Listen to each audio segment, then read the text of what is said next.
Halo pemirsa GPR TV, dari Sabang sampai Merauke, dari Biangas hingga Pulau Rote. Bertemu lagi bersama saya Bona Azari Lisak dalam Kominfo Newsroom. Halo pemirsa GPR TV, dari Sabang sampai Merauke.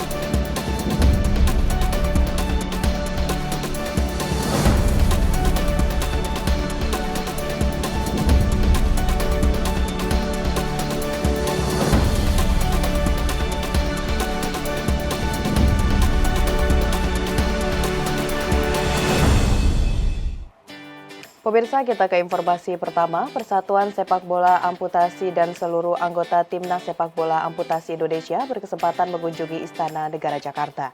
Kunjungan ini dalam rangka menghadiri undangan Presiden Joko Widodo kepada Timnas Sepak Bola Amputasi Indonesia yang sukses lolos ke Piala Dunia Amputasi 2022.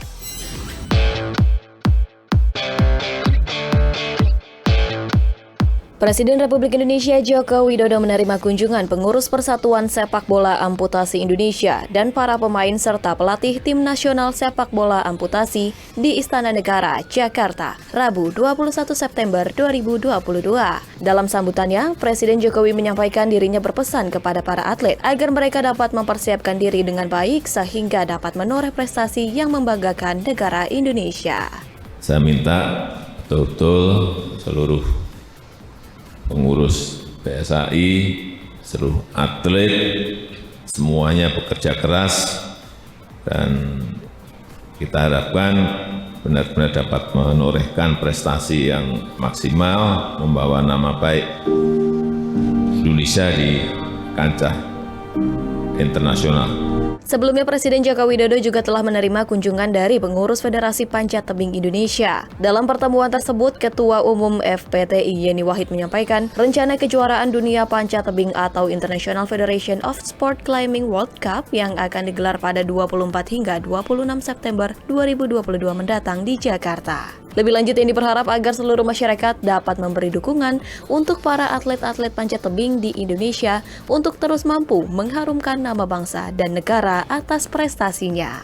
Jadi kami dari Federasi Panjat Tebing Indonesia hari ini beraudiensi dengan Presiden untuk melaporkan tentang rencana kejuaraan panjat tebing dunia yang akan diselenggarakan pada akhir minggu ini di Jakarta. Dan ini adalah peristiwa yang sangat historis karena pertama kali Indonesia menjadi tuan rumah untuk kejuaraan dunia panjat tebing. Nah, seperti diketahui bersama bahwa atlet-atlet panjat tebing kita, terutama untuk kategori speed atau kecepatan, adalah atlet-atlet yang sangat diperhitungkan di dunia. Dan mereka memang punya kesempatan untuk mengharumkan nama bangsa dan negara, sehingga harus kita support sebanyak-banyaknya.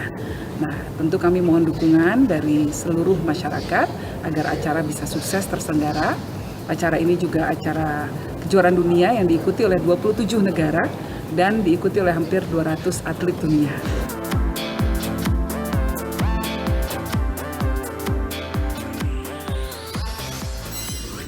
Informasi selanjutnya pemirsa, Wakil Presiden Ma'ruf Amin melakukan kunjungan kerja ke Pontianak, Kalimantan Barat. Pada agenda tersebut, Wapres menyerahkan bantuan sosial dari Kemensos dan menyerahkan bantuan dari BPJS Ketenagakerjaan.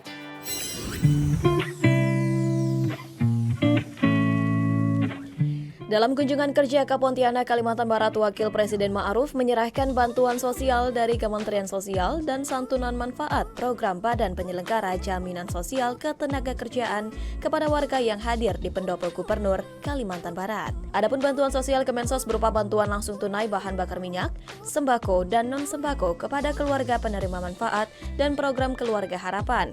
Jumlah penerima BLT BBM di Pontianak sebanyak 22.203 keluarga penerima manfaat. Kemudian, bantuan lain yang diberikan yakni bantuan program asistensi rehabilitasi sosial sebesar Rp40.800.000 yang diberikan kepada pemerlu pelayanan kesejahteraan sosial dengan total 10 orang penerima bantuan. Sementara itu, bantuan BP Jam Sostek diberikan kepada 10 orang peserta maupun ahli warisnya dengan total nilai mencapai Rp2,5 miliar.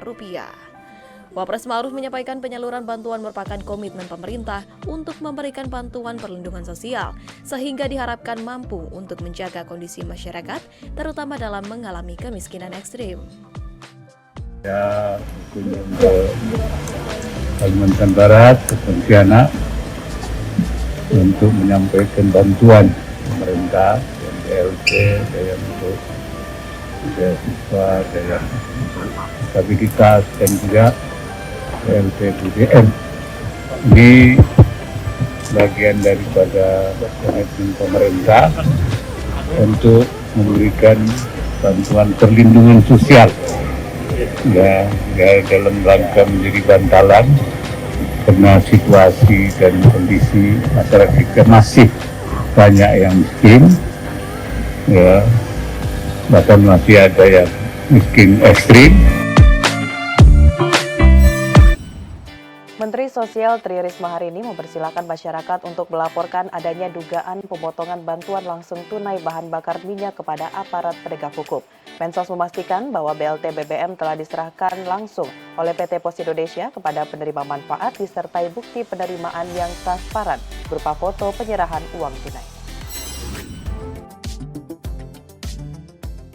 Menteri Sosial Tri Risma hari ini menyampaikan bahwa BLT BBM telah diserahkan dari PT Pos Indonesia langsung kepada penerima manfaat disertai dengan bukti penerimaan yang transparan berupa foto penyerahan uang tunai kepada penerima.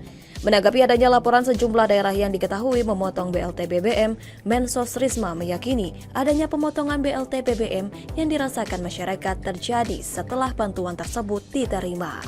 Ia juga mempersilahkan masyarakat untuk melaporkan beserta bukti jika terjadi pemotongan BLT BBM agar dapat diproses oleh aparat penegak hukum.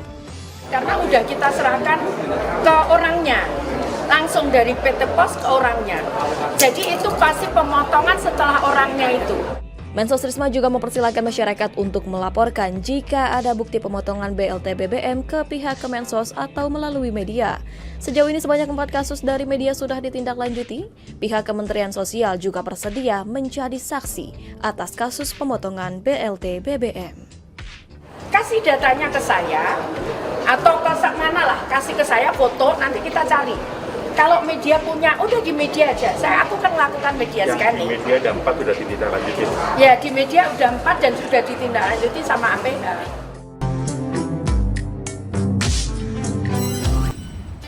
Kementerian Keuangan dikabarkan segera mencairkan dana insentif daerah sebesar 3 triliun rupiah. Pencairan akan dilakukan dalam 2 termin, yakni pada September dan Oktober 2022.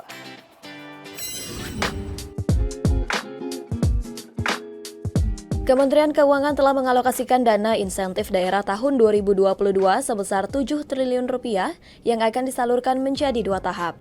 Tahap pertama, senilai 4 triliun rupiah yang sudah dibagikan berdasarkan kinerja tahun sebelumnya. Sedangkan tahap kedua, senilai 3 triliun rupiah yang disalurkan pada bulan September dan bulan Oktober.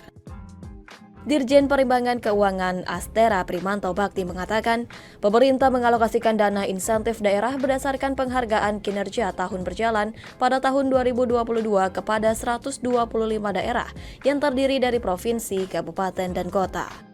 Hal itu bertujuan untuk memacu pemerintah daerah agar terus melakukan perbaikan kinerja daerah dalam rangka mendukung kebijakan pemerintah dalam percepatan pemulihan ekonomi nasional. Dan penggunaannya di sini digunakan untuk mendukung percepatan pemulihan ekonomi di daerah, antaranya adalah untuk perlindungan sosial seperti bansos. Jadi ini juga bisa untuk menambah sesuai juga dukungan yang kita keluarkan dengan PMK 134. Kemudian dukungan dunia usaha ya, terutama untuk mikro, kecil dan menengah, dan atau upaya penurunan tingkat inflasi daerah. Dirjen Perimbangan Keuangan menekankan agar dana insentif daerah tidak dapat digunakan untuk tambahan penghasilan, gaji, dan perjalanan dinas. Selain itu, Pemda wajib menyampaikan rencana penggunaan paling lambat pada bulan Oktober tahun 2022 dan laporan realisasi penyerapan paling lambat bulan Juni tahun 2023. Pemirsa, setelah jeda iklan berikut, kami akan segera kembali dengan informasi lainnya. Tetaplah bersama Kominfo Newsroom.